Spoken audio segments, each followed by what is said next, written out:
Apiti mtu kwa jema onekana. Apiti mtu. Kwa jema onekana. Onekani kwa jema apiti mtu barabara hii.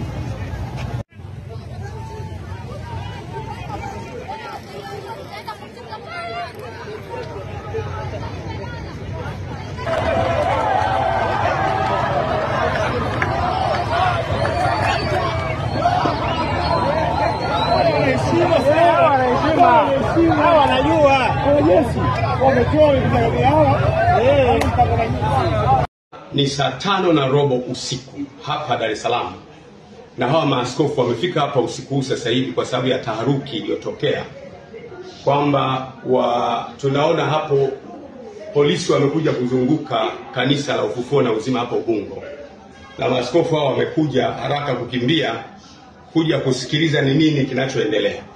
Of course hata mimi mwenyewe sijajua kinachoendelea, lakini naona hapo nje kuna defenders za polisi kama 3 hivi wamekuja kuzunguka kanisa.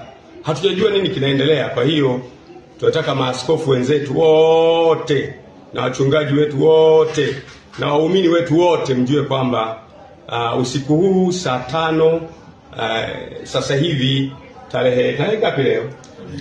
Tarehe 2 tumezungukwa hapa na polisi hapa. Sijui wanataka kufanya nini, na maaskofu wamepata taharuki, wamekimbia usiku huu kutoka madhehebu mbalimbali kuja kuangalia ni nini kinaendelea kufanyika. Kwa hiyo nitaendelea kuwajulisha, lakini kwa ufupi ni kwamba kuna watu wamefika hapa kanisani. Tunaona defender, hatujajua ndio polisi au ndio watekaji wenyewe. Nafikiri ni polisi, tunaona ni gari za polisi, lakini tuendelee kuwasiliana, tutajulishana cha kufanya. Asanteni sana.